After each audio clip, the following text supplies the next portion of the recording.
Welcome everyone. और आज हम लोग कवर करने वाले हैं कार्बो एनाइन और कार्बीन। तो हमने पहले इसके प्रीवियस क्लास में कार्बो कैटायन तक कवर कर लिया था। अब उसके बाद हम लोग शुरू करते हैं। तो carbo anion, negative charge carbon ion is called carbo anion. It is formed after heterolysis when bond is totally shifted. जब बॉन्ड CH बॉन्ड में हेट्रोलाइसिस होता है तो टोटल जो इलेक्ट्रॉन है दोनों वो एक ही तरफ शिफ्ट हो जाता है, जिसके कारण ये एक कार्बो एनाइन बनता है। ये जो CH बॉन्ड है इसमें जो इलेक्ट्रॉन है दोनों, C का कार्बन का इलेक्ट्रोनेगेटिविटी हाइड्रोजन से ज़्यादा है, जिसके कारण इलेक्ट्रॉन जो है वो कार्बन की तरफ शिफ्ट हो जाएगा और इस पर एक निगेटिव चार्ज आ जाएगा। तो ये मिथाइल कार्बो एनाइन बनेगा, ये मिथाइल कार्बो एनाइन बनेगा। उसके बाद एक और एग्जांपल है, जैसे इथेन है तो इसमें CH बॉन्ड है, तो यहाँ का इलेक्ट्रॉन C के कार्बन की तरफ शिफ्ट हो गया क्योंकि कार्बन की इलेक्ट्रोनेगेटिविटी ज़्यादा है, तो बनेगा इथाइल कार्बो एनाइन। अब कुछ इंपॉर्टेंट पॉइंट्स पढ़ लेते हैं कार्बो एनाइन से रिलेटेड। इसमें सबसे पहला है कि कार्बो एनाइन में 8 इलेक्ट्रॉन होते हैं कार्बन एटम के अराउंड। जैसे काउंट कर लो, यहाँ पे 2 इलेक्ट्रॉन 2 इलेक्ट्रॉन 3 इलेक्ट्रॉन 6 इलेक्ट्रॉन, और यहाँ पर 1 इलेक्ट्रॉन इसका पहले से ही है और एक और एक्स्ट्रा इलेक्ट्रॉन आया है, तो टोटल हो गया 8 इलेक्ट्रॉन्स।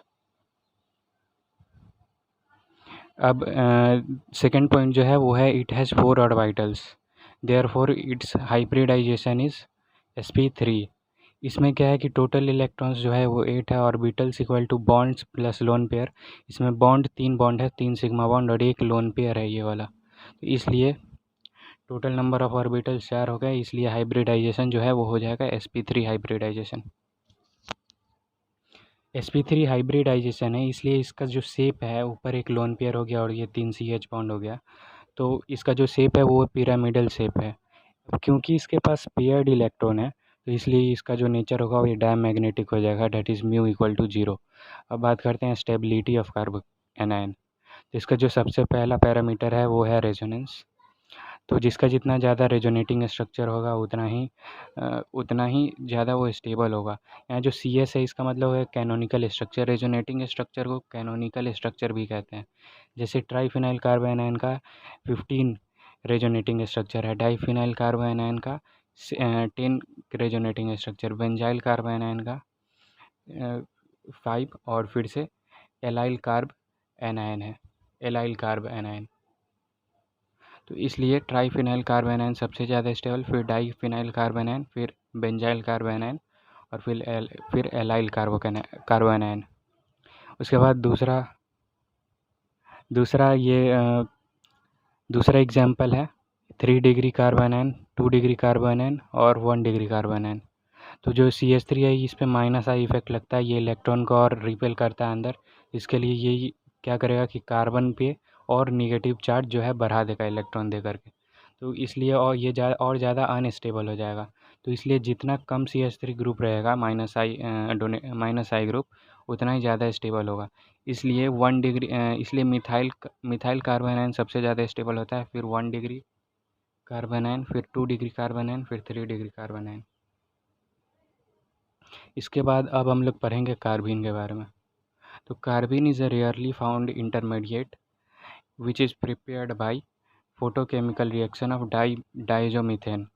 जो कार्बीन है वो रेयरली मिलता है इंटरमीडिएट, और ये डाइजोमीथेन से बनता है। डाइजोमीथेन का फार्मूला है CH2N2। इसको डाइजोमीथेन कहते हैं। लाइट के प्रेजेंस में ये CH2 डबल डॉट में टूट जाता है और N2 नाइट्रोजन गैस रिलीज़ करता है। ये जो CH2 डबल डॉट है इसी को कहते हैं कार्बीन। इसका दूसरा नाम है मिथिलीन। अब हम लोग पढ़ेंगे टाइप्स ऑफ कार्बीन। तो 2 टाइप्स ऑफ कार्बीन होते हैं, एक होता है CH2 डबल डॉट जिसमें एक ही साइड डॉट होता है, एक होता है CH2 जिसमें डॉट एक तरफ और दूसरा डॉट दूसरे तरफ होता है। इसको हॉट मेथिलीन कहते हैं, इसको कोल्ड मेथिलीन कहते हैं, इसको सिंगलेट कार्बीन भी कहते हैं और इसको ट्रिपलेट कार्बीन कहते हैं। ये उसका स्ट्रक्चर हो गया। ये जो लोन पेयर होता है इलेक्ट्रॉन का, एक ही तरफ होता है और ऊपर वाले इस ऑर्बिटल में होता है, और यहाँ पर जो लोन पेयर होता है एक इलेक्ट्रॉन ऊपर होता है एक नीचे होता है और लीनियर होता है। हाइब्रिडाइजेशन इसका sp होता है लीनियर होने के कारण, और ये एक 2 सिग्मा बॉन्ड है इसलिए। और यहाँ पर हाइब्रिडाइजेशन की बात करते हैं तो एक ये सिग्मा बॉन्ड, एक ये सिग्मा बॉन्ड और एक लोन पेयर, तो टोटल 3 हो गए। तो इसलिए हाइब्रिडाइजेशन हो जाएगा sp2। इसका बेंट शेप होता है, ऊपर लोन पेयर है इसलिए ये दोनों तरफ CH बॉन्ड जो है इसको थोड़ा दबा देगा, तो इसलिए इसका बेंट शेप हो जाएगा।